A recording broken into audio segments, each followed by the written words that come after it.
സുഖമില്ലാതെ health issue കാരണം ജോലി നിർത്തുമായിരുന്നു. അപ്പോൾ ഇതിങ്ങനെ ഇറങ്ങുന്നത് നമ്മൾ സ്ട്രഗിൾ ചെയ്യുന്നോണ്ടാണല്ലോ. ചേട്ടാ നമസ്കാരം. നമസ്കാരം. ഇവിടെ എന്തൊക്കെ ജ്യൂസ് ഉണ്ട്? എന്നും പപ്പായ, ഷമാമ, മുന്തിരി, മാംഗോ, പിന്നെ മിക്സർ ഫ്രൂട്ട്, പിന്നെ തണ്ണിമത്തൻ, വാട്ടർമെലൺ. തണ്ണിമത്തൻ. എത്ര നാളെ ഇത് സ്റ്റാർട്ട് ചെയ്തിട്ടാ? ഞാൻ ഇവിടെ ചെയ്യാൻ തുടങ്ങിയിട്ടൊരു 8-9 ദിവസമായുള്ളൂ. 8-9 ദിവസമായുള്ളൂ. ഓക്കെ. എങ്ങനെയുണ്ട് കച്ചവടമൊക്കെ? ചില ദിവസം കച്ചവടം കാണും, ചില ദിവസം മോശമാണ്. അത് എല്ലാ ദിവസവും.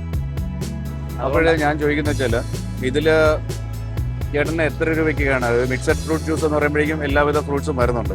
മുന്തിരി 2 ടൈപ്പ്, പപ്പായ വരും, ഷമാമുണ്ട്, പേരയ്ക്ക ഉണ്ട്, അതിനകത്ത് ഏത്തപ്പഴത്തിന് ചെറിയൊരു പീസുണ്ട്, പിന്നെ വാട്ടർമെലൻ ഇടും, സ്ട്രോബെറി, മറ്റേ കിവി, അതെല്ലാം ചെറിയ പീസേ ഉള്ളൂ, ചെറുതായിട്ടിടും. അത് മിക്സഡ് ഫ്രൂട്ട് ആയിട്ട് അടിക്കുമ്പോൾ അങ്ങനെ. കിവി ഇടുന്നത് വളരെ റെയർ ആണ്. കിവിക്ക് 7 രൂപ എന്താണ് ഒരു 3 പീസിന്. ഇത് നേരത്തെ വേറെ എന്തെങ്കിലും ബിസിനസ് ചെയ്തിട്ടുണ്ടോ? ഞാൻ ബിസിനസ് താറാവ് കൃഷി ചെയ്തിട്ടുണ്ട്. അത് ഈ പക്ഷിപ്പനി വരുമ്പോഴത്തേക്ക് വലിയ വലിയ ആൾക്കാർക്ക് അതിനകത്തുള്ള ആനുകൂല്യങ്ങൾ കിട്ടുള്ളൂ. ഒരു 400 താറാവ്, 550 താറാവേ ഉള്ളായിരുന്നു. 400 എണ്ണമുള്ള എൻ്റെ വന്നു പോയി. അപ്പൊ അതിന്റെ ആൾക്കാരെ കണ്ട് എനിക്കത് ആദ്യമായിട്ട് ചെയ്ത ആളായതുകൊണ്ട് എനിക്ക് അതിന്റെ കാര്യങ്ങൾ ആരെയൊക്കെ കാണണമെന്ന് കണ്ട് കാര്യങ്ങൾ നടത്താൻ പറ്റിയില്ല. പിന്നെ കൃഷിപ്പണിയും കാര്യങ്ങളും എല്ലാ എല്ലാത്തരം പണിക്ക് പോകും. മെയിനായിട്ട് എൻ്റെ ട്രേഡ് ഡ്രൈവറാണ് ഞാൻ. ഓട്ടോയാണ്. നാഷണൽ പെർമിറ്റിലൊക്കെ പോയിക്കൊണ്ടിരുന്ന, ടിപ്പറൊക്കെ ഓടിക്കൊണ്ടിരുന്ന. ഇപ്പൊ വീട്ടിലെ സാഹചര്യങ്ങളൊക്കെ ഇച്ചിരി മോശമായപ്പോ നമുക്ക് അങ്ങനെ ദൂരോട്ടുള്ള പണിക്ക് പോകാൻ പറ്റുന്നില്ല. എൻ്റെ വൈഫ് ഷെഫാണ്, മാരിയേറ്റിലെ ഷെഫായിരുന്നു. അവളും സുഖമില്ലാതെ ഹെൽത്ത് ഇഷ്യൂ കാരണം ജോലി നിർത്തുമായിരുന്നു. അപ്പോ ഇതിങ്ങനെ ഇറങ്ങുന്നത് നമ്മൾ സ്ട്രഗിൾ ചെയ്യുന്നോണ്ടാണല്ലോ. ചേട്ടാ ഇത് എങ്ങനെ ഇറങ്ങണം എന്ന് വിചാരിക്കണ്ട. ഇത് ഇങ്ങനെ ഇറങ്ങുന്നു എന്ന് വിചാരിക്കണ്ട. മുന്നേറ്റം, ഹാർഡ് വർക്കിന് മുന്നേറ്റം ഉണ്ടാവും. അതത്ര വിചാരിച്ചാൽ മതി. ഇതിപ്പോ നമുക്ക് ഈ സമയം ഒന്ന് കവർ ചെയ്ത് കടന്നു പോകണമെങ്കിൽ എന്തെങ്കിലുമൊക്കെ ചെയ്ത് നമുക്ക് ആരെയും ചീറ്റ് ചെയ്യാൻ പറ്റത്തില്ലല്ലോ. അതിന് ഇപ്പൊ ഈ സീസൺ ആകുമ്പോ ഇത് ഇത്തിരി നല്ല ക്വാളിറ്റിയിൽ നല്ല രീതിയിൽ കൊടുക്കാക്കി ഇത് ആവശ്യമാണ്. ആൾക്കാർ വരും. ഇതുവഴി പോകുന്ന ബസ്സുകാരൊക്കെ നിർത്തി നമ്മളവിടെ മേടിക്കാറുണ്ട്. അങ്ങനെ ഒരു ദിവസം മേടിച്ച് ഇപ്പൊ 1-2 ബസ്സുകാർ ഇപ്പൊ സ്ഥിരമായിട്ട് മേടിക്കാറുണ്ട്. വാങ്ങുന്ന എല്ലാവരുടെയും ഞാൻ പറയും, ഇവിടെ നിന്നൊന്ന് പൊട്ടിച്ച് സിപ്പ് ചെയ്ത് നോക്കാൻ പറയും.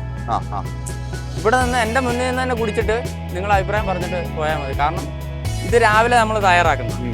ഒരു 12 മണി വരെ കഴിയുമ്പോഴത്തേക്ക് ചിലപ്പോൾ ഈ സാധനത്തിന് 4 മണിക്കൂർ 3 മണിക്കൂറിന്റെ പഴക്കമായില്ലേ. അപ്പൊ ആ 3 മണിക്കൂർ കൊണ്ട് ഇതിന് എന്തെങ്കിലും മനുഷ്യന് കഴിക്കാൻ പറ്റാത്ത വിധത്തിൽ എന്തെങ്കിലും ആയിട്ടുണ്ടോ എന്ന് എനിക്ക് തന്നെ അറിയണം. അപ്പൊ ഞാൻ ചേട്ടാ ഒന്ന് ടേസ്റ്റ് ചെയ്ത് നോക്കാൻ പറയും. നമ്മളെ കൊണ്ടാവുന്ന പോലെ മാക്സിമം നല്ല രീതിയിൽ ചെയ്യാൻ എങ്ങനെയൊക്കെ നോക്കും അതെല്ലാം ചെയ്യും. അത് ആത്മാർത്ഥതയ്ക്ക് ബലമുണ്ടാവും. അപ്പോ ചേട്ടാ ഞാൻ ചോദിക്കുന്ന വെച്ചാൽ ഈ കട ഇരിക്കുന്ന ലൊക്കേഷൻ എവിടെയാണ്? ഇത് തൃപ്പൂണിത്തുറ വടക്കേക്കോട്ടയ്ക്കും പേട്ടയ്ക്കും ഇടയ്ക്ക്.